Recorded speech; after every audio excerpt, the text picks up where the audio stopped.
Assalamualaikum warahmatullahi wabarakatuh. Selamat datang di channel Suara Tengah Malam. Gimana kabarnya teman-teman semua? Semoga kalian dalam keadaan sehat, selalu panjang umur dan selalu dilancarkan rezekinya. Amin.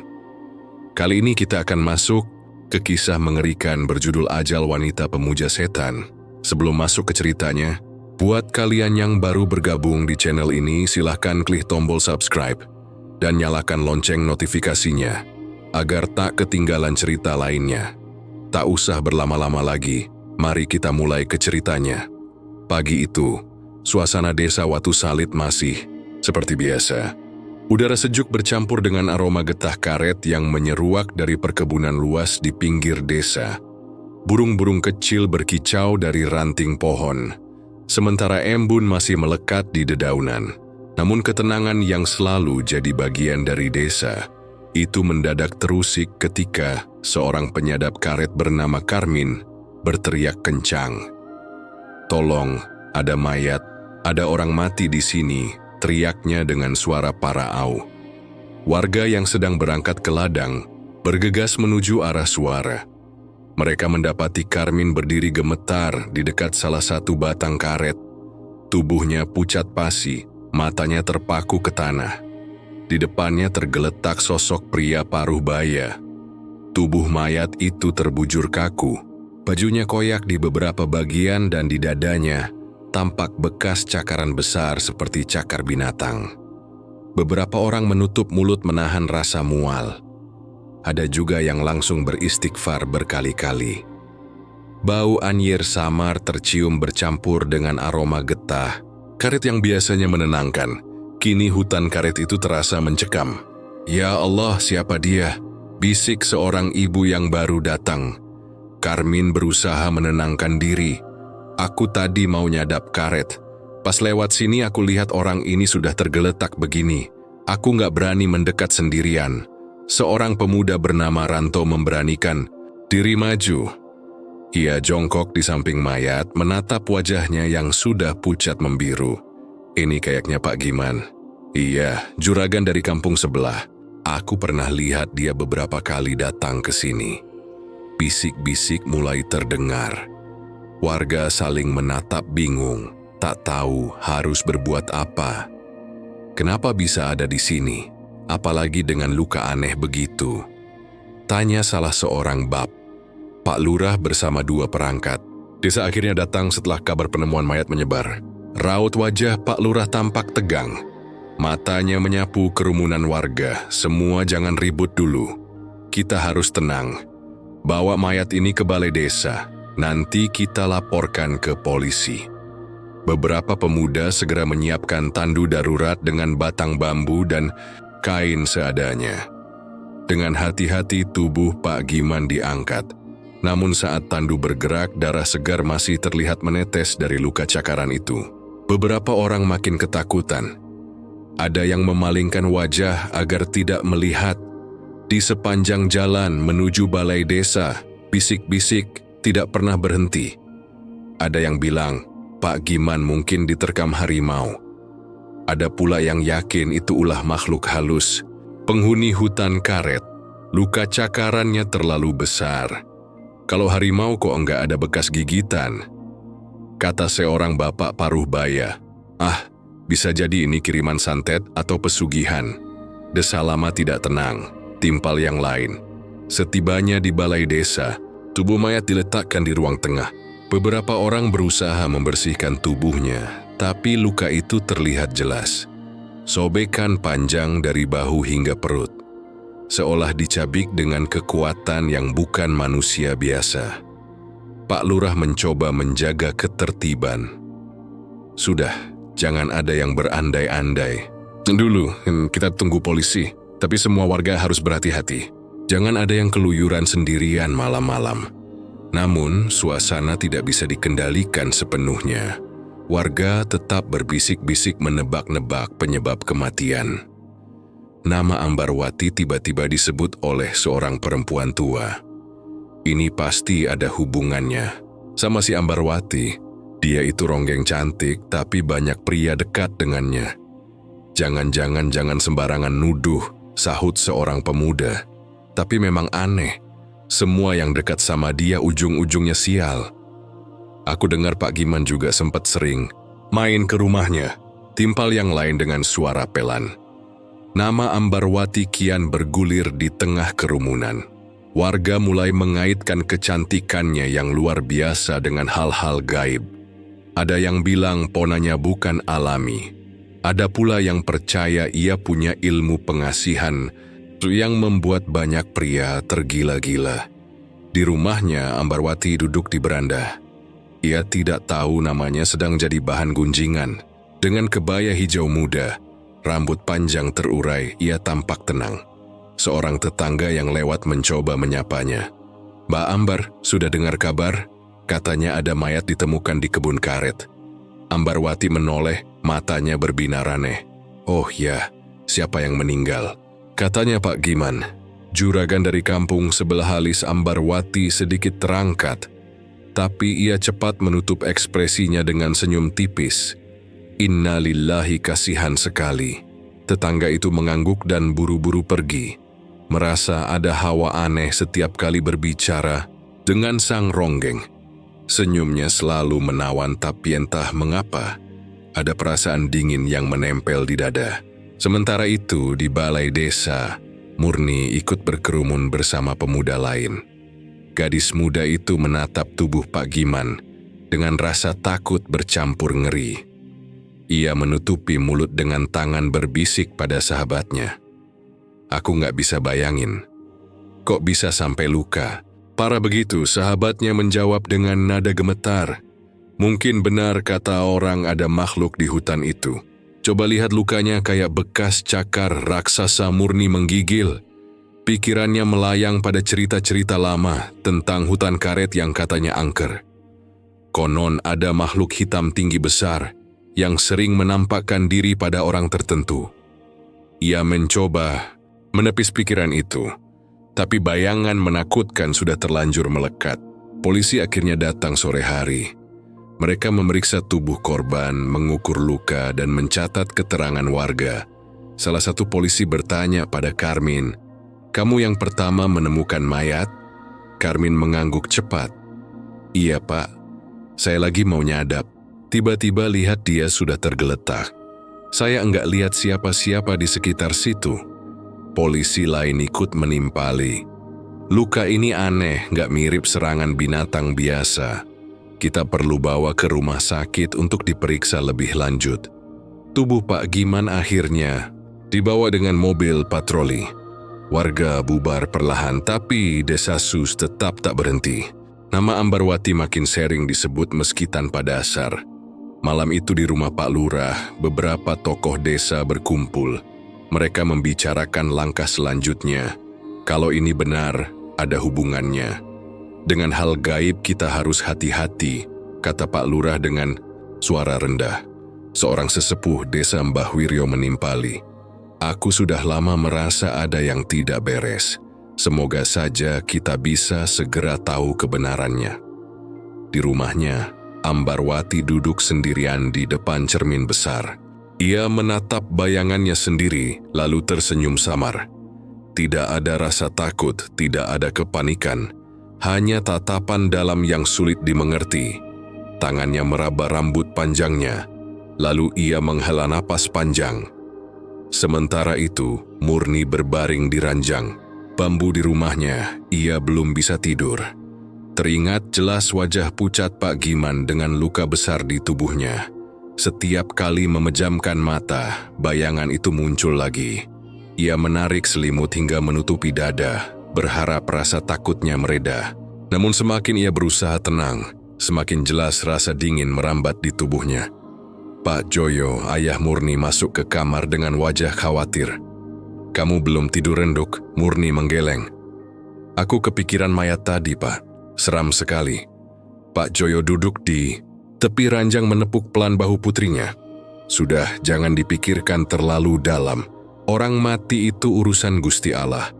Kita hanya bisa hati-hati. Tapi luka cakarnya aku nggak bisa lupa," ucap Murni lirih. Pak Joyo menatap lekat wajah anaknya. Ada kilatan khawatir di matanya. Tapi ia memilih menenangkan. Besok semua akan jelas. Sekarang, tidur dulu. Jangan biarkan rasa takut menguasai. Murni mengangguk pelan meski matanya masih menyimpan bayangan menyeramkan. Angin malam yang semalam terasa dingin masih membekas di hati Murni. Ia bangun dengan tubuh letih. Matanya sembab karena tidur tidak nyenyak. Bayangan wajah pucat Pak Giman terus mengganggu pikirannya, membuat rasa was-was sulit hilang. Namun pagi, itu hiruk-pikuk berbeda terasa di desa. Warga sibuk menyiapkan acara bersih desa.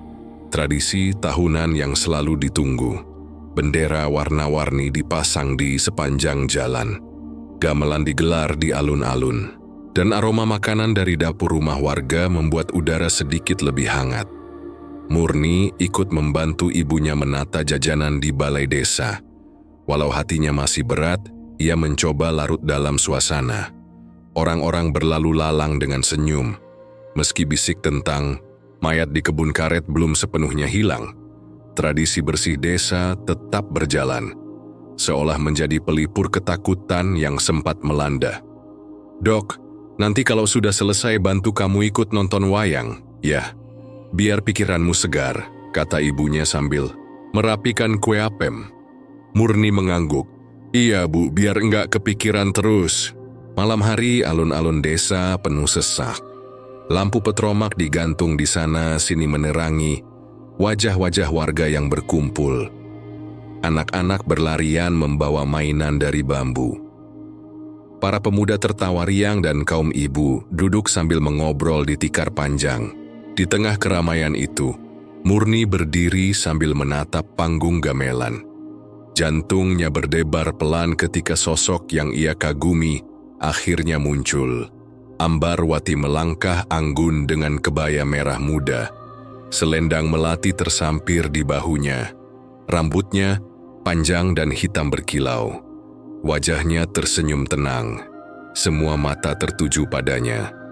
Tapi Murni merasa hanya dirinya yang benar-benar terpikat. Ada wangi melati samar yang terbawa angin saat Ambarwati melewati kerumunan. Aroma yang membuat kepala Murni sedikit berputar. "Cantik sekali ya," bisik salah satu gadis di samping Murni. Murni hanya mengangguk, matanya tak lepas dari Ambarwati. Ada rasa kagum, tapi juga perasaan aneh yang tak bisa dijelaskan. Seolah di balik senyum itu ada sesuatu yang tidak bisa dijangkau.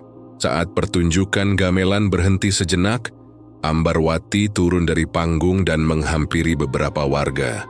Ia menyalami orang-orang dengan ramah. Senyumnya membuat semua yang ditemui merasa diperhatikan. Tanpa diduga, langkahnya berhenti tepat di depan Murni. "Kamu namanya siapa?" tanya Ambarwati dengan suara lembut. Murni terkejut, wajahnya memerah. "Saya Murni, Mbah." Ambarwati tersenyum. "Murni, nama yang indah. Kamu tinggal di sebelah utara desa." "Ya, aku sering lihat kamu lewat." "Iya, Mbah. Saya sering ke sawah sama ibu." Obrolan kecil itu membuat jantung Murni berdetak lebih cepat. Ia tak menyangka bisa berbincang langsung dengan sosok yang selama ini hanya bisa ia kagumi dari jauh. "Senang akhirnya bisa kenalan denganmu," lanjut Ambarwati sambil menatap lembut. Murni mengangguk gugup. "Saya juga, Mbak. Saya kagum sekali sama Mbak Ambar. Semua orang di desa ini suka sama Mbak Ambarwati." Tertawa kecil. Suaranya seperti alunan gamelan. "Ah, kamu bisa saja. Aku cuman orang biasa Murni." Namun di mata Murni, Ambarwati bukan orang biasa. Ia seperti cahaya yang berdiri di antara keramaian, cantik, berwibawa, dan punya sesuatu yang membuat semua orang tak bisa menolak pesonanya. Percakapan mereka berlanjut ringan. Ambarwati bertanya tentang keluarga Murni, kesehariannya hingga apa yang ia sukai. Murni menjawab dengan jujur, "Meski sesekali salah tingkah, ternyata kamu gadis yang sopan. Aku senang bisa kenalan sama kamu," kata Ambarwati sambil menepuk lembut punggung tangan Murni. Murni merasakan dingin menjalari kulitnya, meski sentuhan itu lembut. Ada sesuatu dari tatapan Ambarwati yang membuatnya sedikit gemetar. Campuran antara kagum dan takut. Ia mencoba menepis pikiran itu, meyakinkan dirinya bahwa mungkin hanya rasa gugup. Keramaian makin menjadi. Musik gamelan kembali berbunyi. Tawa warga terdengar bersaut-sutan. Aroma sate dan jagung bakar menguar dari pinggir lapangan. Namun di tengah semua itu, Murni merasa seperti berada di dunia yang berbeda. Hanya ada dirinya dan Ambarwati berbincang dalam lingkaran kecil yang tidak bisa dimasuki orang lain. Seorang pemuda mendekat mencoba menyapa Ambarwati. "Mbak Ambar, saya boleh minta foto bareng?" Tanyanya setengah bercanda. Ambarwati tersenyum tipis menggeleng. "Maaf, mungkin lain waktu. Aku lagi asyik ngobrol sama Murni." Pemuda itu tertawa canggung lalu pergi. Murni merasa heran sekaligus bangga. Ia, gadis lugu dari utara desa, bisa menjadi pusat perhatian Ambarwati di tengah keramaian seperti ini. Namun semakin lama rasa dingin di dada Murni makin kuat. Senyum Ambarwati terlalu sempurna, tatapannya terlalu dalam. Ketika Ambarwati mendekatkan, wajah Murni bisa mencium jelas aroma melati yang menusuk hidung. Aromanya manis tapi membuat tengkuknya merinding. "Murni, kalau ada apa-apa, jangan sungkan datang ke rumahku. Aku senang kalau kamu main ke sana."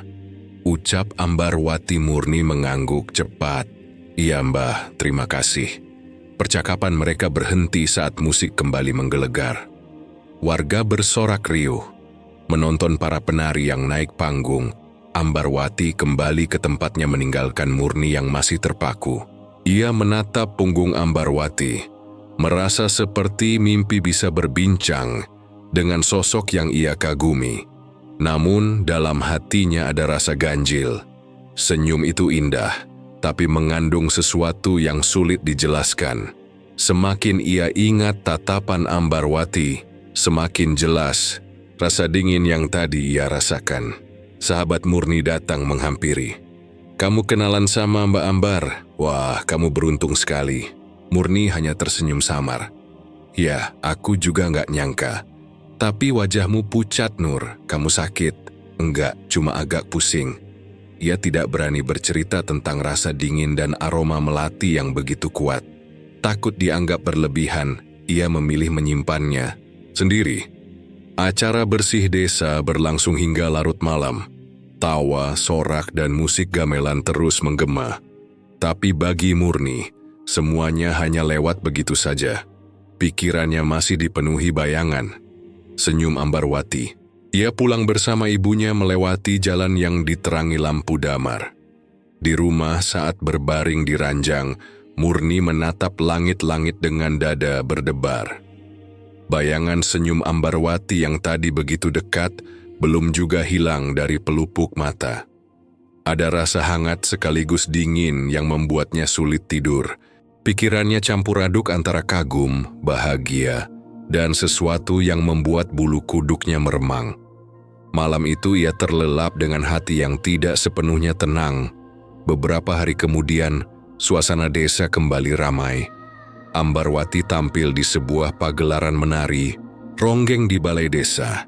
Sejak sore warga sudah berkumpul membawa tikar, makanan, dan obrolan panjang. Lampu petromak menyala terang, menyorot panggung sederhana dari bambu. Murni ikut datang bersama teman-temannya. Meski hatinya masih dihantui perasaan aneh, sejak pertemuan malam bersih desa, dentum gamelan mulai terdengar mengiringi langkah anggun. Ambarwati, gerakan tangannya lemah gemulai. Matanya berkilau saat menatap penonton. Semua terpukau termasuk Murni. Walau masih ada rasa cemas, ia tak bisa menolak pesona itu. Setiap lenggak Ambarwati seolah menarik jiwanya lebih. Pertunjukan selesai. Menjelang tengah malam, warga bubar perlahan membawa pulang kesan masing-masing. Murni yang masih berdiri di dekat panggung tiba-tiba memberanikan diri menghampiri Ambarwati. "Mbak Ambar, saya antar pulang ya," tanyanya ragu. Ambarwati menoleh, senyumnya lembut.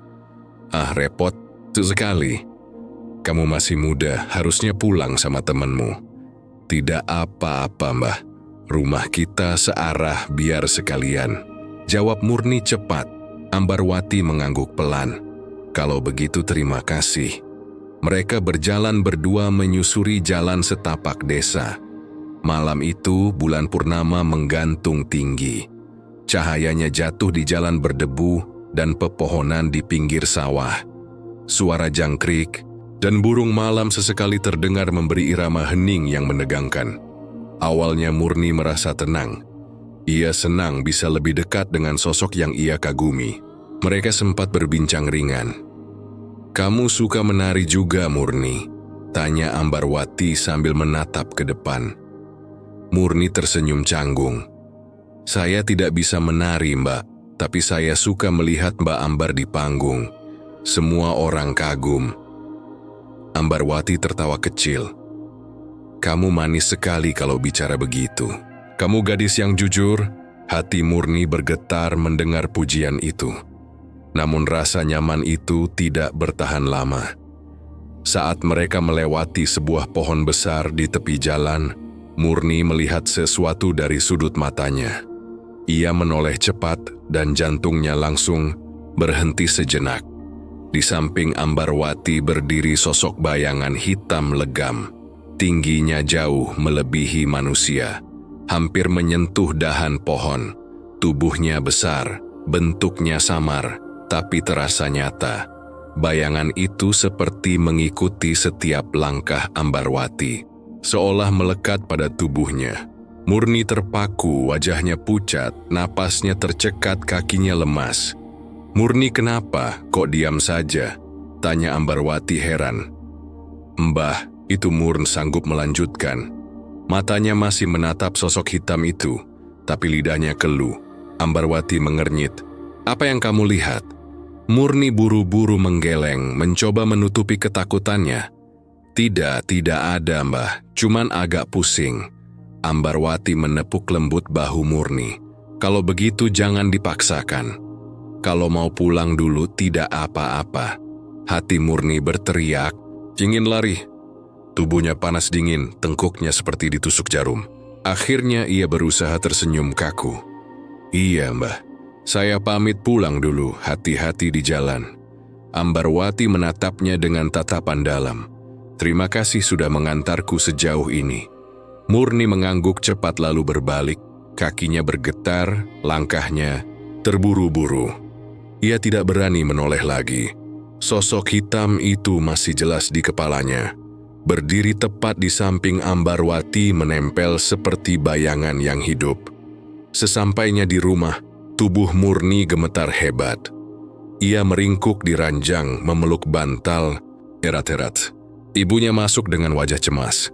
"Kamu kenapa, Uk? Wajahmu pucat sekali." Murni berusaha bicara tapi suaranya bergetar. "Aku tadi lihat sesuatu, Bu. Besar hitam ada di samping Mbak Ambar." Ibunya terkejut. "Jangan ngomong aneh-aneh. Mungkin kamu cuman salah lihat." "Tidak, Bu, aku lihat jelas, aku takut sekali." Sang ibu hanya bisa menenangkan. "Sudah, istirahat dulu. Besok pasti kamu lebih tenang." Murni mengangguk lemah. Namun dalam hati ia tahu apa yang dilihatnya bukan khayalan. Sosok itu begitu nyata bahkan kini masih membekas jelas di ingatannya. Keesokan harinya, tubuh Murni meriang.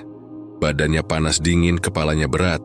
Ia lebih banyak berdiam di kamar memandangi langit-langit dengan mata kosong. Setiap kali mengingat Ambarwati, bayangan hitam itu ikut muncul. Ayahnya Pak Joyo datang membawa segelas air putih. "Minum dulu, Ndu. Jangan dipikirkan macam-macam, Pak." "Aku takut, aku benar-benar lihat, Pak. Besar sekali berdiri di samping Mbak Ambar," bisik Murni lirih. Pak Joyo menatapnya tajam. "Kamu yakin?" Murni mengangguk pelan. Matanya berkaca-kaca. "Aku yakin, Pak." Pak Joyo menarik napas dalam. "Kalau begitu, kamu harus hati-hati. Jangan terlalu dekat dulu. Kadang ada hal-hal yang tidak bisa kita mengerti." Murni terdiam. Hatinya semakin cemas. Ia ingin percaya bahwa semua itu hanya salah lihat. Tapi tubuhnya yang meriang membuktikan. Sebaliknya rasa takut itu nyata menancap di dadanya. Hari-hari berikutnya, Murni mencoba menjalani rutinitas seperti biasa. Ia membantu ibunya di dapur, menemani ayahnya ke sawah, dan sesekali berkumpul dengan teman-temannya. Namun setiap kali nama Ambarwati disebut, hatinya langsung bergetar. Sosok hitam itu muncul kembali di benaknya membuat tengkuknya dingin. Temannya sempat bertanya, "Nur, kenapa akhir-akhir ini kamu sering melamun?" Murni tersenyum hambar. "Tidak, apa-apa, cuman lagi nggak enak badan." Namun dalam batinnya ia tahu penyebab kegelisahan itu bukan sekadar sakit biasa. Ada rahasia besar yang ia lihat dengan mata kepala sendiri. Sesuatu yang tak bisa ia ceritakan sembarangan. Malam-malamnya menjadi sulit. Di saat Murni merasakan gelisah dan takut setiap kali memikirkan bayangan hitam, Ambarwati justru berjalan dengan penuh keyakinan di kesunyian. Langkahnya mantap, seolah ada tujuan yang sudah lama ia simpan rapat-rapat. Malam itu saat desa terlelap, Ambarwati keluar dari rumah dengan kebaya hitam. Selendang merah darah terikat di pinggangnya. Rambut panjangnya dibiarkan tergerai. Ia menapaki jalan setapak menuju sebuah candi tua di pinggiran hutan. Tempat itu sudah lama ditinggalkan. Batu-batunya ditumbuhi lumut. Ukirannya aus dimakan waktu. Tidak ada warga yang berani mendekat karena dipercaya angker. Namun bagi Ambarwati, tempat itu justru menjadi rumah kedua. Ia berhenti di depan gapura yang hampir runtuh. Menunduk sebentar lalu melangkah masuk. Udara di dalam candi terasa lebih dingin, bahkan menusuk tulang. Sunyi begitu pekat, hanya suara langkah kakinya yang bergema di antara dinding batu. Ambarwati menyalakan pelita kecil, menaruhnya di altar. Bau dupa yang ia bawa menyebar, menambah. Suasana semakin berat. Ambarwati duduk bersila di depan altar batu yang retak. Tangannya terangkat, bibirnya mulai komat kamit melafalkan mantra. Suaranya pelan tapi tegas seperti berulang kali ia hafalkan selama bertahun-tahun. Batara Ireng penguasa kegelapan, aku datang lagi. Terimalah pemujaanku, terimalah tubuhku sebagai bukti setiaku. Udara di sekitar berubah. Angin yang sebelumnya tenang mendadak berputar di dalam ruangan. Api pelita bergoyang-goyang. Bayangan di dinding bergerak liar. Dari dalam kegelapan altar muncul kabut hitam yang tebal. Kabut itu berputar hingga membentuk sosok tinggi besar dengan mata merah menyala. Suara berat menggema seperti keluar durasi perut bumi. Ambarwatian, engkau datang lagi. Ambarwati menunduk dalam. Ya Tuan, aku datang untuk mempersembahkan baktiku. Aku mohon biarkan pesonaku tetap abadi. Biarkan setiap mata yang memandangku selalu terikat. Sosok hitam itu melangkah mendekat. Suara hentakan kakinya membuat lantai batu bergetar. Engkau sudah tahu syaratnya. Kecantikanmu tidak akan pudar. Tubuhmu tidak akan layu. Tapi setiap tahun aku menagih nyawa. Persembahan itu harus kau serahkan. Tanpa itu, engkau akan menjadi bangkai yang busuk.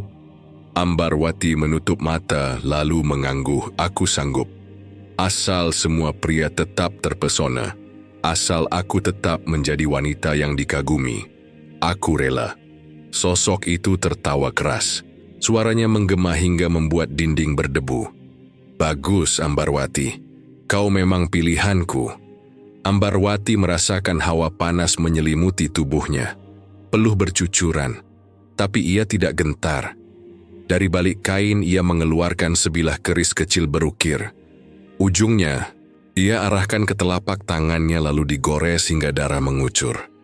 Tetesan merah itu, ia tampung di mangkuk tanah liat lalu diletakkan di depan altar.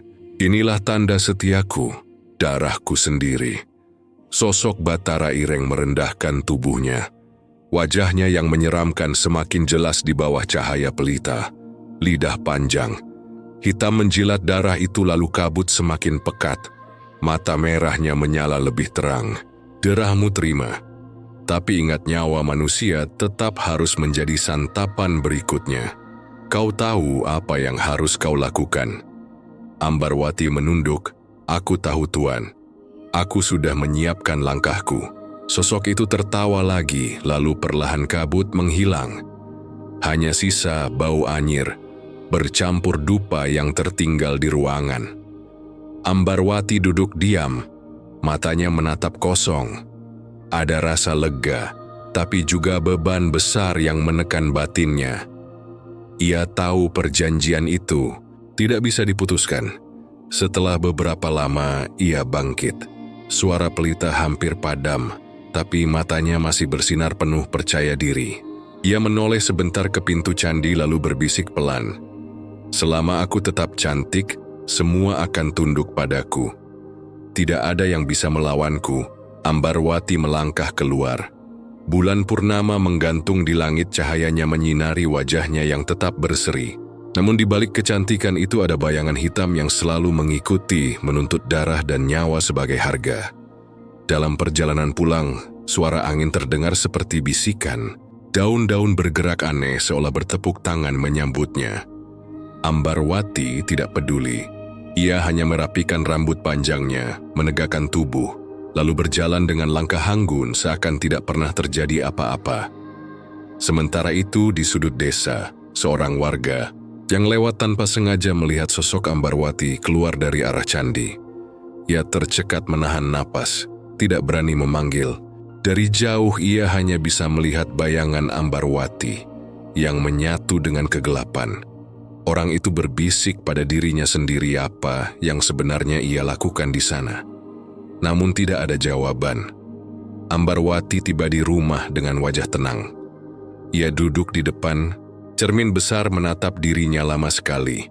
Wajahnya seolah tidak berubah, tetap segar, tetap memesona. Tangannya menyentuh pipi sendiri. Bibirnya melengkung senyum tipis. "Tidak ada yang bisa menandingi aku." Gumamnya pelan malam semakin larut.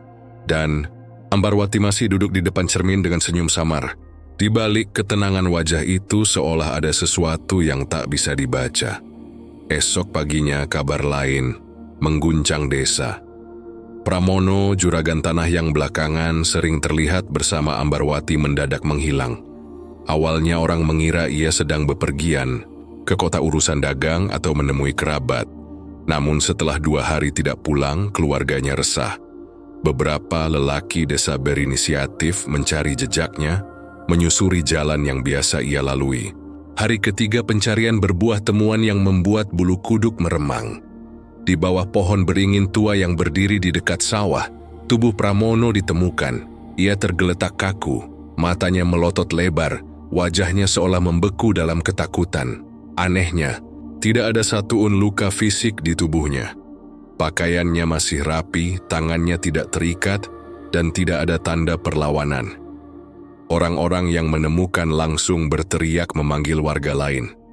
"Pak Lurah, cepat ke sini, ada mayat."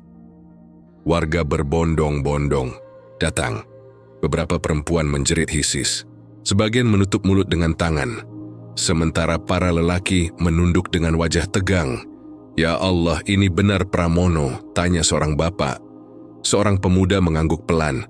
"Iya, aku yakin. Lihat bajunya itu yang dipakai Pak Pramono terakhir kali." Pak Lurah datang bersama perangkat desa. Ia menatap tubuh Pramono lama, lalu menghela napas berat. "Kita harus segera bawa ke balai desa. Jangan dibiarkan di sini." Beberapa orang menggotong tubuh itu dengan hati-hati. Di sepanjang jalan, warga yang melihat hanya bisa berbisik-bisik. Aneh sekali, tidak ada luka sama sekali. Tapi wajahnya seperti melihat setan. "Dia kan sering kelihatan sama Ambarwati ya? Jangan sembarangan bicara. Itu bisa jadi fitnah." Namun bisikan itu semakin menyebar. Nama Ambarwati kembali melayang di udara. Bagi sebagian orang, kecantikan sang ronggeng mulai tampak janggal. Apalagi jika dihubungkan dengan 2 peristiwa kematian yang berbeda, tapi sama-sama misterius di balai desa. Tubuh Pramono dibaringkan. Polisi yang datang kemudian melakukan pemeriksaan singkat. Salah seorang polisi berkata dengan suara pelan, seolah ikut kebingungan, "Tidak ada tanda kekerasan." Tapi ekspresi wajah korban jelas sekali menunjukkan ketakutan ekstrem. Berarti dia meninggal karena apa-apa? Tanya Pak Lurah. Polisi itu menggeleng. Belum bisa dipastikan. Bisa saja serangan jantung, bisa juga sebab lain. Tapi ini jelas bukan kematian wajar. Warga semakin ramai berbisik. Murni yang ikut berdiri di kerumunan merasakan tubuhnya bergetar. Bayangan hitam yang pernah ia lihat di samping Ambarwati kembali muncul di kepalanya. Ia menggigit bibir, tidak berani mengucapkan apapun. Di sisi lain Ambarwati datang dengan wajah sedih. Ia berjalan pelan, matanya tampak berkaca-kaca. Semua orang menoleh saat ia mendekat.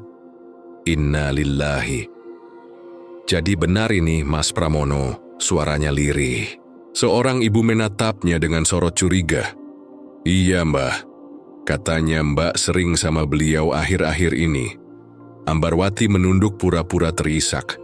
Aku tidak menyangka semalam aku masih menunggu kedatangannya. Tapi ternyata beberapa orang mencoba menenangkan. Sudahlah, Mbak mungkin sudah takdir. Jangan salahkan diri sendiri. Namun tidak semua warga percaya begitu saja. Ada yang berbisik sampai 2 orang pria dekat dengannya mati begini. Apa tidak aneh? Kecurigaan mulai menumpuk.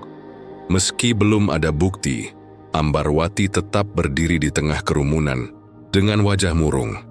Seolah ia benar-benar kehilangan seseorang yang penting. Tangis kecilnya menambah keyakinan sebagian orang bahwa ia tidak bersalah. Sementara itu di rumah Murni berbaring dengan wajah pucat. Ibunya duduk di samping menatap anaknya dengan khawatir. Kamu kenapa Nur? Dari tadi tidak mau makan. Murni berbisik lemah. Bu, aku takut setelah mayat Pak Giman, sekarang Pak Pramono, dan keduanya ada hubungannya sama Mbak Ambar. Ibunya menatap serius. Jangan ngomong sembarangan, itu bisa bahaya kalau didengar orang lain. Tapi aku lihat sendiri Bu. Ada sosok hitam di sampingnya waktu aku antar pulang. Sang ibu terdiam. Hatinya gelisah, tapi ia tidak bisa membantah. Sudahlah, jaga saja mulutmu. Kalau memang benar ada yang tidak beres, biar Gusti Allah yang membongkar. Murni menutup wajah dengan bantal. Air mata jatuh tanpa bisa ia tahan. Ketakutan itu makin menekan. Terlebih setiap kali ia mengingat sorot mata Ambarwati yang dalam dan penuh rahasia. Keesokan harinya, jenazah Pramono dimakamkan. Prosesi berjalan khidmat, namun rasa was-was tetap terasa di udara. Setelah selesai, orang-orang berkumpul membicarakan hal yang sama. Aneh sekali, 2 orang mati dekat-dekat waktunya dan dua-duanya sering sama Ambarwati. Tapi wajahnya tidak menunjukkan kekerasan fisik. Seperti orang dicekik rasa takut. Kalau ini ulah gaib, siapa yang bisa menghentikan? Pak Lurah berusaha menenangkan. Sudah jangan berspekulasi. Kita serahkan pada pihak berwajib.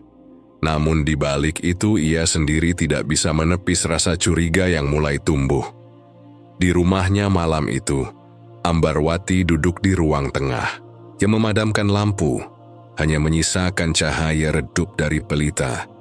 Ia menatap kosong ke arah pintu, lalu tersenyum samar. Sudah 2 yang pergi. Semuanya berjalan mulus, gumamnya pelan. Ia memejamkan mata, menghirup aroma melati yang digantung di sudut ruangan. Rasa tenang mengalir meski di baliknya ada bayangan sosok hitam yang selalu mengikutinya. Tahu perjanjian yang pernah ia buat harus ditepati. Dan setiap kali satu nyawa pergi, pesonanya terasa semakin kuat. Warga desa Watu Salit semakin resah. Di saat orang-orang memilih menutup pintu lebih cepat dan enggan keluar rumah, ia justru berjalan sendirian di jalan gelap menuju hutan. Kecemasan yang dirasakan warga sama sekali tidak menempel padanya. Ia berjalan dengan tenang. Bahkan bibirnya sesekali menorehkan senyum tipis. Malam itu bulan tampak pucat, tertutup awan tipis yang bergerak pelan. Angin membawa aroma tanah basah dari dalam hutan. Ambarwati mengenakan kebaya hitam dan selendang merah. Rambut panjangnya tergerai hingga pinggang. Dari jauh langkahnya seperti bayangan yang menyusup ke dalam kegelapan. Ia tiba di depan candi tua yang sudah rapuh. Batu-batunya berlumut, ukirannya retak dan di sekelilingnya hanya tumbuh alang-alang liar. Bagi warga, tempat itu dianggap terlarang. Namun bagi Ambarwati, candi itu adalah pusat kehidupannya. Ambarwati menunduk sebentar, lalu masuk melewati gapura yang hampir runtuh. Di dalam udara lebih dingin, seolah setiap sudut menyimpan mata yang mengawasi. Ia meletakkan dupa di altar, menyalakannya, lalu duduk bersila. Batara Ireng, si aku datang lagi. Tugas sudah selesai. Nyawa yang kau minta sudah aku serahkan. Bisiknya, pelita di altar bergoyang meski tidak ada angin. Kabut hitam perlahan muncul dari celah batu, menggumpal dan membentuk sosok besar dengan mata merah menyala. Suara berat bergema memenuhi ruangan. Ambarwati, persembahanmu sudah sampai padaku. Aku puas. Kau memang setia. Ambarwati menunduk dalam-dalam. Aku hanya ingin satu hal, Tuan. Biarkan pesonaku tetap memikat. Biarkan semua pria tetap terikat padaku. Sosok itu tertawa rendah. Itu sudah menjadi milikmu, tapi kau harus melengkapinya dengan ritual malam ini. Ambarwati mengangguk tanpa ragu. Ia melepas selendang, lalu tubuhnya digenggam kabut hitam pekat. Angin berputar dalam ruangan membuat suara gaung aneh seperti jeritan yang teredam. Suara itu bukan berasal dari mulut Ambarwati, melainkan dari pusaran kabut yang menyelubungi dirinya. Apakah kau siap menerima benihku, Ambarwati? Suara Batara Ireng terdengar menggelegar. Aku siap, Tuan. Jawab Ambarwati tegas. Ritual itu berlangsung dengan cara yang tidak bisa dijangkau nalar manusia. Persetubuhan gaib antara tubuh wanita dan sosok kegelapan membuat udara di candi semakin panas. Batu-batu bergetar, debu berjatuhan. Sementara Ambarwati menutup mata dengan wajah yang diliputi ekst. Beberapa saat kemudian, tubuhnya terkulai lemah. Dari perutnya ia merasakan gerakan aneh seperti ada sesuatu yang hidup. Ia berlutut, memegangi perut lalu terengah. Perlahan dari tubuhnya, keluar makhluk-makhluk kecil berwarna hitam pekat. Bukan bayi, melainkan kalajengking. Kalajengking hitam dengan ekor runcing yang bergerak lincah. Ambarwati menatapnya tanpa teriak seolah sudah terbiasa. Kalajengking itu merayap sebentar di lantai candi lalu satu persatu lenyap ke dalam kegelapan, meninggalkan jejak bau anyir. Ini anak-anak, kegelapan, tanda ikatan kita. Mereka lahir darimu, tapi ia akan kembali padaku. Suara Batara Ireng bergema lagi. Ambarwati mengangguk, suaranya lemah tapi mantap. Aku mengerti, Tuan. Selama pesonaku tetap diperbarui, aku rela. Sosok itu merendahkan tubuh menatap Ambarwati dengan mata merah menyala. Engkau memang pilihan yang tepat.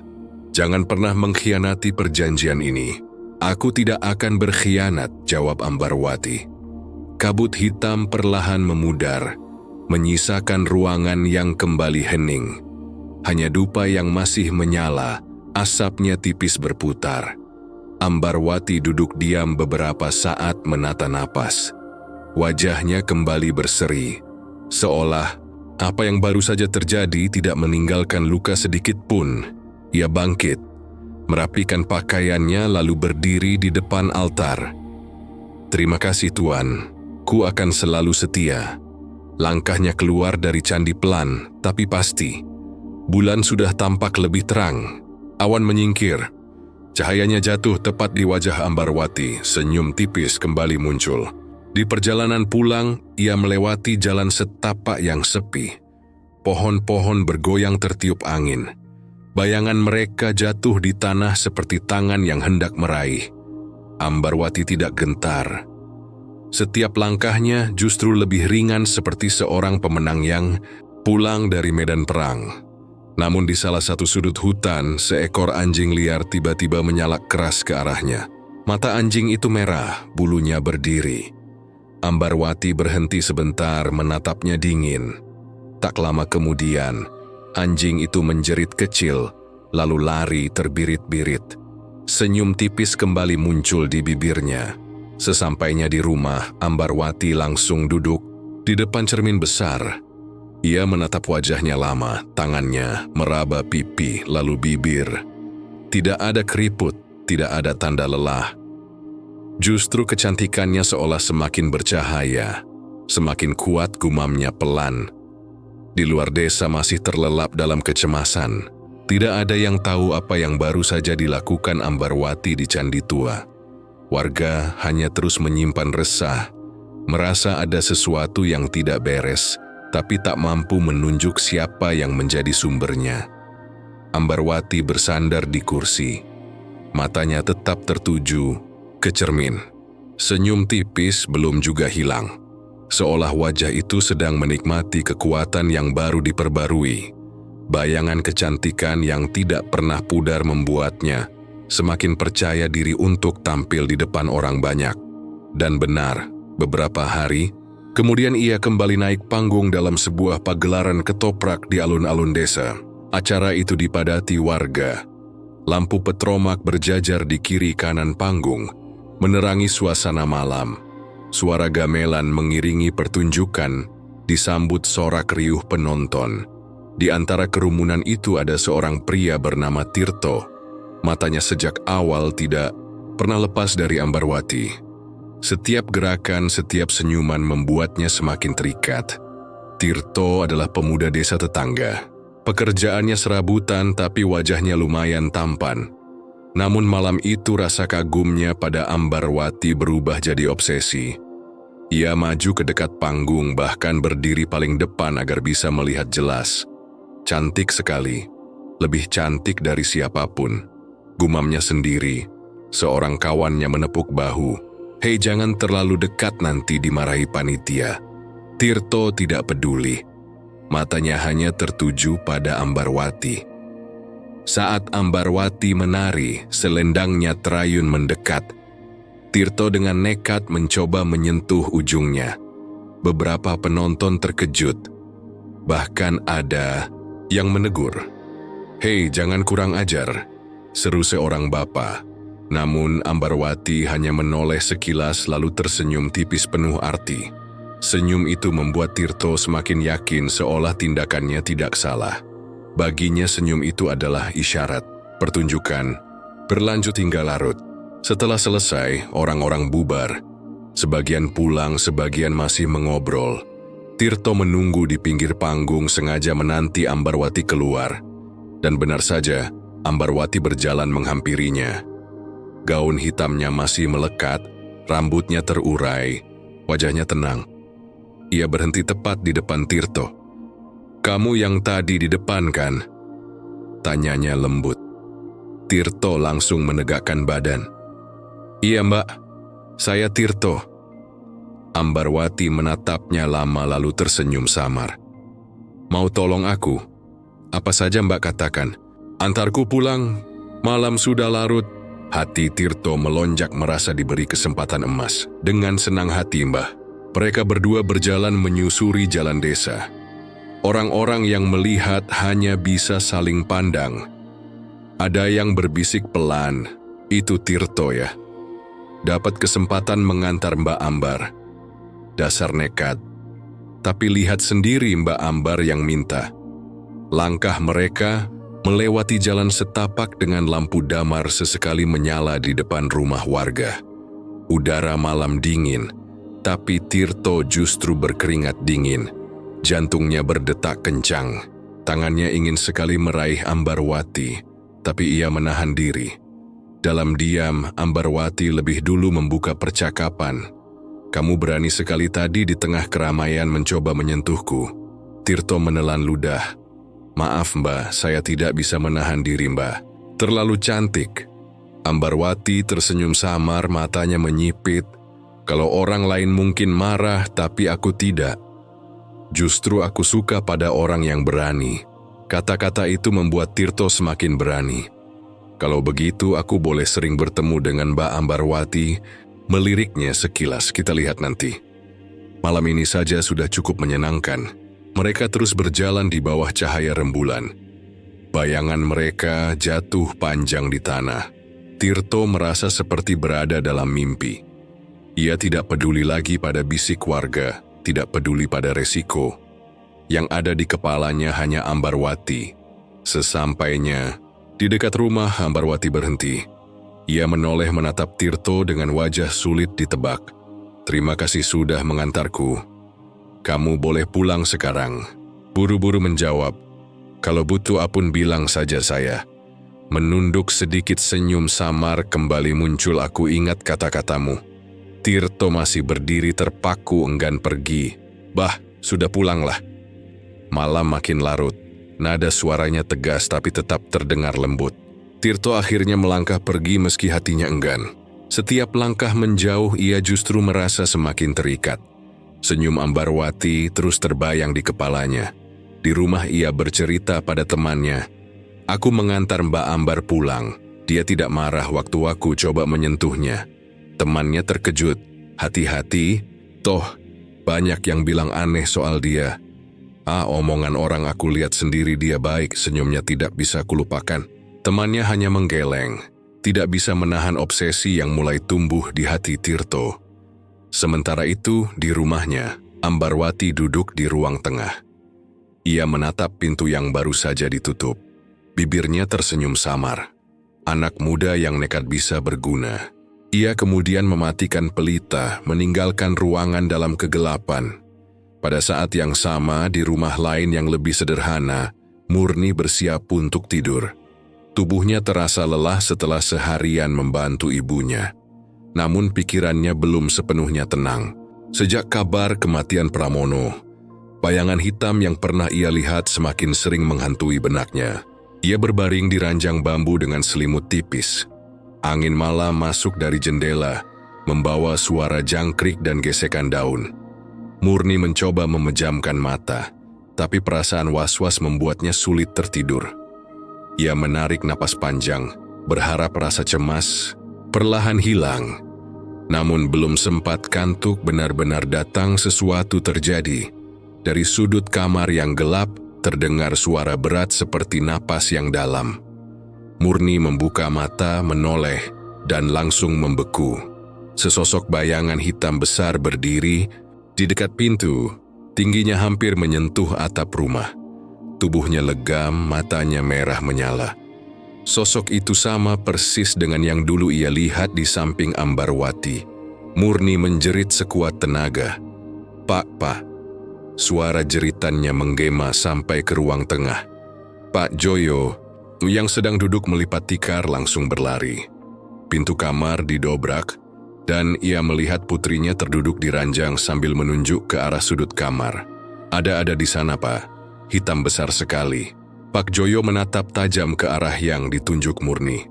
Meski tidak jelas, ia bisa merasakan hawa dingin yang menusuk. Tanpa ragu, ia duduk bersila di lantai kamar, lalu mengangkat kedua tangan. Bibirnya bergetar melafalkan doa-doa penangkal yang ia hafal sejak lama. Allahu Akbar, Bismillahirrahmanirrahim. Suara Pak Joyo tegas bergema memenuhi kamar. Sosok hitam itu menggeram. Tubuhnya bergetar seperti tidak nyaman mendengar lantunan doa. Matanya yang merah semakin menyala. Tapi perlahan kabut hitam di sekeliling tubuhnya mulai menipis. Murni menangis ketakutan. Tubuhnya gemetar hebat. Ia meraih lengan ayahnya. Jangan biarkan dia mendekat. Tenang Enduk, terus baca istighfar. Jangan diam. Murni mencoba mengikuti meski suaranya bergetar. Astagfirullah, astagfirullah. Sosok itu perlahan surut. Kabutnya menghilang seperti asap yang ditiup angin. Hanya tersisa hawa dingin yang menusuk tulang. Lalu kamar kembali hening. Pak Joyo mengusap kepala putrinya. Sudah pergi kau selamat. Murni masih terisak. Itu sama persis, Pak, yang pernah aku lihat waktu antar Mbak Ambar pulang. Pak Joyo menatapnya serius. Kamu yakin sekali? Aku yakin, Pak. Bentuknya sama besar. Hitam, matanya merah. Pak Joyo terdiam sejenak. Dalam hatinya ia semakin yakin bahwa ada kekuatan jahat yang menguasai desa, Ia menatap langit-langit kamar, mencoba menahan gejolak batinnya. Kalau begitu kita harus lebih waspada. Jangan mudah percaya pada siapapun. Kau harus hati-hati, Murni, ucapnya dengan nada berat. Murni mengangguk pelan. Tubuhnya masih menggigil, tapi dia merasa sedikit lega karena ayahnya ada di sampingnya. Malam itu Murni tidak bisa tidur lagi. Dia hanya duduk bersandar di ranjang, ditemani lampu minyak yang dibiarkan menyala terang. Pak Joyo tetap berjaga di dekat pintu. Matanya waspada. Di luar kamar, angin malam berembus membawa aroma lembab. Desa Watu Salit yang biasanya tenang kini terasa mencekam. Tidak ada suara selain hewan malam, seolah seluruh kampung ikut terdiam menyaksikan peristiwa itu. Menjelang dini hari, Murni akhirnya bisa terlelap sebentar. Meski tidurnya gelisah, dalam mimpinya ia kembali melihat bayangan hitam itu berdiri di samping seorang wanita berwajah cantik yang tersenyum samar. Ketika fajar menyingsing, Murni bangun dengan wajah letih. Pak Joyo masih duduk di kursi bambu, matanya merah karena tidak tidur semalaman. "Pak, semalam itu nyata kan?" "Bukan mimpi," tanya Murni lirih. Pak Joyo menatap putrinya. "Nyata, Nduk. Aku juga merasakan hawa dinginnya itu bukan mimpi." "Kalau begitu ada kekuatan jahat di desa ini, Pak." Pak Joyo mengangguk pelan. "Benar, kita harus waspada. Tapi jangan sampai sembarangan bicara ke orang lain. Nanti bisa jadi fitnah." Murni menunduk. "Tapi aku takut sekali, Pak." Pak Joyo menepuk pundaknya. "Takut itu wajar. Yang penting kita tetap dekat dengan Gusti Allah. Jangan biarkan rasa takut menguasai." Hari itu Murni menjalani aktivitas dengan wajah pucat. Ibunya khawatir tapi tidak berani bertanya banyak. Ia hanya bisa melihat anaknya yang lebih sering melamun dan tampak was-was. Sore harinya Murni duduk di beranda rumah menatap jalan desa yang sepi. Anak-anak tidak lagi bermain hingga malam. Orang-orang pulang lebih cepat dan suasana desa terasa berat. Bayangan semalam terus menempel membuat dadanya sesak. Ia bertanya, dalam hati mengapa sosok itu muncul di kamarnya. Mengapa bayangan yang selalu berdiri di samping Ambarwati kini mendatanginya. Semakin ia mencoba menepis, semakin kuat rasa takut itu mencengkeram. Pak Joyo keluar dan duduk di sampingnya. "Kamu masih kepikiran ya?" Murni mengangguk. Aku tidak bisa melupakan matanya. Merah seperti menyala. Pak Joyo menatap jalan desa yang mulai diselimuti senja. Itu tanda kalau kekuatan gelap sudah menancap di sini, tapi kita tidak bisa gegabah. Semua harus hati-hati. Murni menoleh ke arah ayahnya. "Apa aku harus menghindari Mbak Ambar?" Pak Joyo menghela napas. "Untuk sementara ia jangan terlalu dekat dulu. Aku tidak ingin kau celaka." Jawaban itu membuat Murni semakin yakin bahwa kecurigaannya tidak salah. Namun hatinya masih berperang. Di satu sisi ia kagum pada kecantikan Ambarwati. Di sisi lain, rasa takut membayang setiap kali ia mengingat sosok hitam itu. Malam kembali turun, membawa hawa dingin.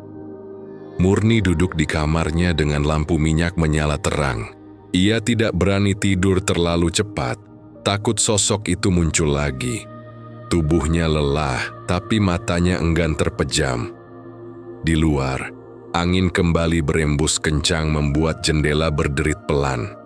Wajahnya pucat, matanya sembab karena kurang tidur. Ia mencoba menjalani hari, namun ketakutan semalam masih melekat. Di luar, desa sudah gempar oleh kabar yang lebih mengejutkan. Tirto ditemukan tewas pagi itu di dekat sungai kecil tidak jauh dari pematang sawah. Tubuhnya terbujur kaku, matanya melotot lebar, wajahnya beku dalam ekspresi ketakutan luar biasa. Sama persis dengan Pramono sebelumnya. Tidak ada luka, tidak ada darah, tapi jelas sekali ia mati dalam kondisi tidak wajar. Orang-orang berkerumun, sebagian menutup mulut, sebagian menggeleng. Ini sudah keterlaluan. 2 orang mati, sekarang 3. Seru seorang lelaki tua, matanya melotot begitu persis seperti Pramono. Tambah yang lain, bisik-bisik cepat menyebar. Semua orang tahu Tirto adalah pemuda yang terakhir terlihat bersama Ambarwati setelah pagelaran ketoprak. Nama itu kembali disebut kali ini dengan nada penuh keyakinan. Pak Joyo, yang datang bersama beberapa warga berdiri lama, menatap tubuh Tirto. Wajahnya serius, matanya menyimpan kekhawatiran. Ia tahu ini bukan lagi kebetulan. Warga tidak bisa terus. Diam, ucapnya lantang. Kita harus bertindak malam ini juga. Bertindak bagaimana, Pak? Tanya seorang pemuda. Kita intai rumah Ambarwati. Kalau benar dia yang membawa malapetaka, kita akan tahu malam ini. Jawab Pak Joyo tegas. Warga saling pandang. Sebagian ragu, sebagian setuju. Namun suasana hati mereka sudah tidak bisa menahan rasa takut bercampur marah. Kesabaran yang tersisa seakan habis setelah melihat mayat Tirto. Akhirnya semua sepakat mengikuti arahan Pak Joyo. Malam itu suasana desa lebih sunyi dari biasanya. Lampu rumah banyak yang dimatikan lebih awal, hanya menyisakan cahaya samar di beberapa sudut jalan. Sejumlah warga yang ikut pengintaian berkumpul diam-diam di belakang rumah Pak Joyo. Ada sekitar 10 orang membawa obor kecil dan kayu sebagai senjata seadanya. Pak Joyo memberi isyarat, kita harus tenang, jangan gegabah, ikuti aku. Mereka bergerak pelan menuju rumah Ambarwati. Dari kejauhan rumah itu tampak gelap, hanya ada cahaya pelita redup di dalam. Warga berjongkok di balik semak menunggu dengan napas tertahan. Waktu terus berjalan hingga jarum malam melewati tengah malam. Sunyi mencekam, hanya suara serangga yang terdengar. Lalu pintu rumah Ambarwati berderit terbuka. Sosoknya muncul dengan kebaya hitam dan selendang merah. Wajahnya tenang, langkahnya anggun. Dia keluar. Bisik seorang pemuda. Ambarwati berjalan pelan menuju jalan setapak yang mengarah ke hutan. Warga mengikuti dari kejauhan, menjaga jarak agar tidak ketahuan. Jantung mereka berdegup kencang, sebagian merasakan dingin menjalar di punggung. Perjalanan itu membawa mereka ke candi tua yang sudah lama dianggap angker. Benar saja, Ambarwati masuk ke dalamnya. Dari celah pintu yang retak, warga bisa melihat dengan mata kepala sendiri. Ambarwati duduk di depan altar menyalakan dupa, lalu melafalkan mantra dengan suara yang berat. Udara di dalam candi berubah, angin berputar dan tiba-tiba kabut hitam muncul dari kegelapan. Sosok tinggi besar dengan mata merah menyala berdiri di hadapannya. Warga yang mengintip tercekat. Beberapa hampir menjerit, tapi Pak Joyo menekan bahu mereka, memberi tanda untuk tetap diam. Ya Allah, itu apa? Bisik seorang. Bapak dengan suara gemetar. Pak Joyo menatap tajam.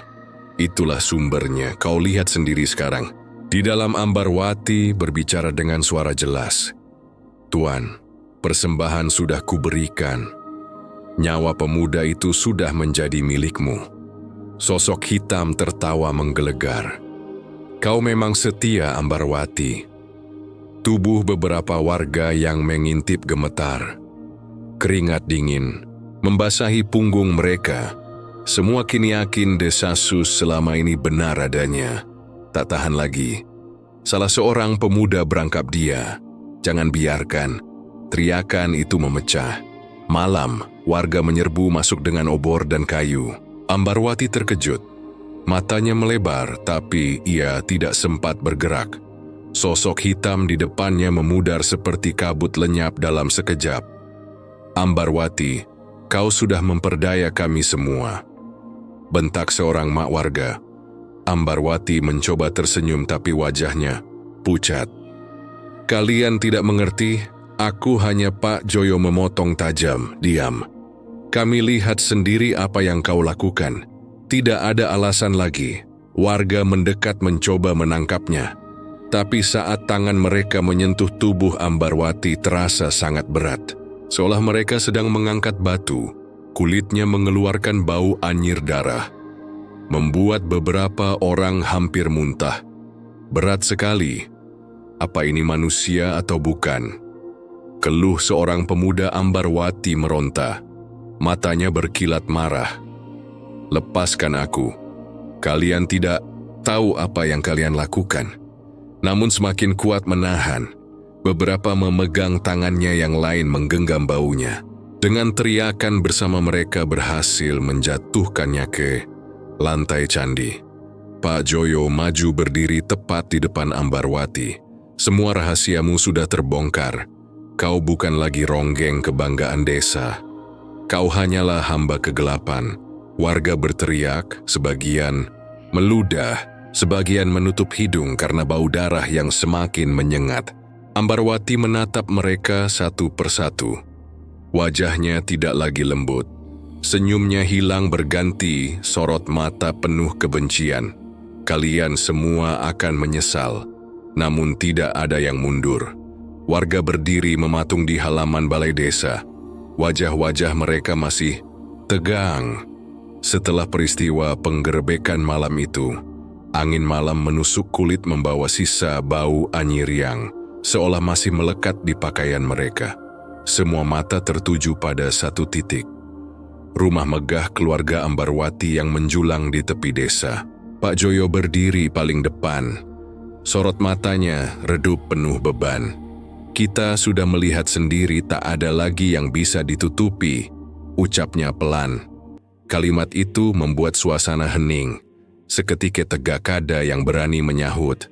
Semua masih dihantui bayangan tubuh Ambarwati yang menggigil berat ketika ditangkap. Juga sosok Batara Ireng yang lenyap di udara malam.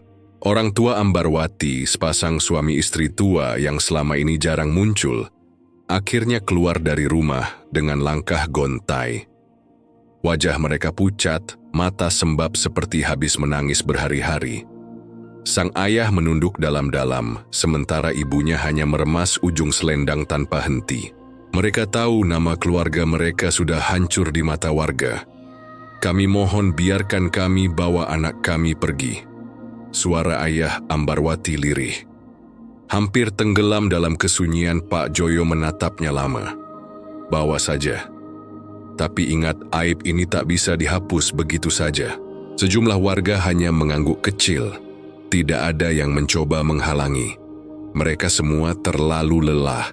Malam itu di tengah tatapan mata penuh amarah dan kecewa, keluarga Ambarwati meninggalkan desa dengan kereta kuda butut. Langkah kaki mereka di tanah sepi hanya meninggalkan debu yang berterbangan. Beberapa minggu kemudian kabar buruk mulai terdengar. Warga yang kebetulan berkunjung ke kota membawa cerita. Kekayaan keluarga Ambarwati yang dulu berlimpah konon ludes. Entah kemana, emas, tanah, bahkan perhiasan yang selama ini dipamerkan satu persatu hilang tanpa bekas. Ada yang berkata dijual, ada yang berkata lenyap begitu saja tanpa bisa dijelaskan. Di warung kopi bisik-bisik itu makin keras. Katanya bapaknya, Ambarwati sampai berhutang ke lintah darat. Ucap seorang bapak parubaya. Padahal dulu tiap bulan selalu pesta, sekarang kabarnya makan pun susah, timpal yang lain. Cerita itu menyebar cepat. Warga yang pernah iri pada kemewahan keluarga itu, kini hanya menggeleng-geleng. Ada rasa kasihan, tapi lebih banyak rasa lega. Mereka merasa alam sudah memberi keadilan. Puncaknya terjadi ketika kabar lain datang, jauh lebih mengerikan. Rumah megah milik Ambarwati di desa yang sudah lama kosong sejak ditinggal, tiba-tiba terbakar pada suatu malam. Api menjilat tinggi menelan kayu jati dan atap genteng yang kokoh. Tidak ada yang tahu dari mana api bermula. Tidak ada petir, tidak ada lampu minyak yang jatuh. Tidak ada alasan logis. Warga berlari berbondong-bondong mencoba memadamkan. Namun percikan api terlalu cepat menyambar. "Ambil air cepat," teriak seorang pemuda. Namun air dari sumur tak berarti apa-apa. Angin malam justru semakin kencang meniup bara api hingga merata. Hanya dalam waktu singkat, bangunan megah itu luluh lantak jadi abu. Saat api sudah padam, hanya tersisa arang hitam dan bau hangus menusuk. Warga berdiri melingkar. Wajah mereka diterangi cahaya sisa bara. Tak ada satu un yang bersuara. Semua menyadari Rumah yang dulu menjadi lambang kesombongan kini hanya jadi puing. Beberapa hari kemudian, kabar yang lebih mengejutkan menyebar. Dari mulut ke mulut warga mendengar bahwa Ambarwati tidak benar-benar dibawa berobat seperti kata orang tuanya. Nyatanya ia justru menjadi gila. Setiap malam ia berteriak-teriak menari sendirian dengan pakaian ronggeng yang robek. Tubuhnya kurus, matanya kosong, bibirnya sering menyebut nama Batara Ireng. Berulang-ulang, dia dikurung di rumah itu sampai akhirnya kebakaran terjadi. Bisik seorang perempuan di pasar dengan wajah pucat. Orang-orang hanya bisa menelan ludah. Mereka tak berani membayangkan bagaimana Ambarwati yang dulu dielu-elukan sebagai ronggeng tercantik berakhir dalam kondisi seperti itu. Pak Joyo yang mendengar kabar itu langsung dari seorang kerabat jauh keluarga Ambarwati hanya terdiam lama diserambi rumahnya. Malam itu istrinya mencoba bicara. Pak, jadi benar Ambarwati ikut terbakar mengangguk pelan. Iya, dia tewas bersama api yang melahap rumahnya. Istrinya menunduk. Ada rasa iba tapi juga ngeri. Kasihan juga, Pak. Kasihan. Toy, Zeki, semua sudah jadi balasan. Jalan yang dipilihnya sendiri yang mengantar ke sana. Dialog itu berhenti di udara dingin malam. Hanya suara jangkrik menemani. Sejak saat itu nama Ambarwati hanya tinggal bisikan. Anak-anak dilarang menyebut namanya keras-keras. Orang tua lebih sering menggunakan sebutan sang ronggeng bila terpaksa menceritakan. Bukan karena lupa, tapi karena rasa takut masih melekat. Di setiap sudut desa, bekas kebakaran rumah Ambarwati masih terlihat. Tanah hitam gosong penuh serpihan genteng pecah. Orang-orang yang lewat selalu mempercepat langkah. Jangan lama-lama di situ, kata seorang ibu pada anaknya. Nanti kau dibawa arwahnya. Anak itu menunduk ketakutan dan langsung berlari pulang. Malam-malam di desa pun tidak lagi sama. Meski Ambarwati sudah tiada, bayangan dirinya seakan masih menari di kepala banyak orang. Warga yang pernah melihat ritual pemujaannya kerap terbangun di tengah malam, mendengar suara gamelan samar-samar seolah datang dari arah candi tua Pak Joyo. Sendiri beberapa kali bermimpi melihat Ambarwati berdiri di balik asap, menatapnya dengan mata kosong. Ia terbangun dengan keringat dingin, tapi tak pernah berani menceritakan pada siapapun. Hari-hari terus berjalan, namun perasaan ngeri itu tak pernah benar-benar hilang. Setiap kali ada pesta atau hajatan, orang selalu teringat pada nasib Ambarwati. Bagaimana seorang ronggeng yang begitu dielu-elukan, begitu dipuja, akhirnya terjerumus ke jurang paling dalam. Di warung kopi, seorang bapak tua berkata lirih, "Kemolekan itu seperti bara. Kalau tak dijaga bisa membakar pemiliknya sendiri. Yang lain hanya mengangguk, tidak ada yang berani menimpali." Waktu berlalu, tapi cerita tentang sang ronggeng tetap melekat. Bagi warga itu bukan sekadar kisah tentang seorang penari, melainkan tentang godaan kekayaan, kesombongan dan harga yang harus dibayar. Anak-anak muda yang mulai beranjak dewasa sering diingatkan orang tuanya dengan cerita itu. "Jangan seperti Ambarwati," kata seorang ibu pada anak perempuannya. "Cantik boleh, tapi jangan sombong. Jangan tergoda yang tidak-tidak." Anak itu hanya menunduk wajahnya serius. Pesan itu menancap dalam. Namun bagi sebagian warga, bayangan tentang Ambarwati bukan hanya jadi nasihat, melainkan mimpi buruk yang sulit dilupakan. Mereka masih ingat jelas wajahnya malam itu, ketika tubuhnya ditangkap dengan kulit anyir dan berat, ketika tatapan matanya bukan lagi milik manusia. Semua itu menjadi luka kolektif menempel di ingatan desa, dan akhirnya cerita itu tak pernah benar-benar hilang. Dari mulut ke mulut, dari generasi ke generasi, kisah sang ronggeng terus diceritakan selalu dengan nada lirih, selalu dengan wajah yang berubah pucat, seakan mereka sedang mengingat sesuatu yang masih hidup di balik gelap malam. Api yang melahap rumah Ambarwati mungkin sudah padam, tubuhnya mungkin sudah jadi abu, Namun di setiap desir angin malam, seolah masih ada bisikan yang mengingatkan kemolekan dan kekayaan yang dulu ia banggakan telah lenyap tak bersisa. Hanya kisah kelam yang tertinggal menjadi bayangan yang enggan pergi dari ingatan warga desa. Tidak ada lagi jamsik sekemelan kakak, ada lagi tarian ronggeng. Yang tersisa hanyalah sunyi yang berat menyelimuti desa setiap kali malam tiba. Dan disitulah kisah sang ronggeng berakhir. Sebuah cerita kelam yang akan terus dikenang, bukan sebagai kebanggaan, melainkan sebagai peringatan. Itulah akhir dari kisah ini. Terima kasih sudah menonton hingga akhir. Semoga teman-teman bisa mengambil hikmah dari kisah misteri ini. Buat kalian yang baru bergabung, alangkah baiknya untuk tekan tombol subscribe, like dan lonceng notifikasinya agar tak ketinggalan cerita seram lainnya. Saya mohon maaf jika terdapat kesalahan kata. Saya akhiri, wassalamualaikum warahmatullahi wabarakatuh.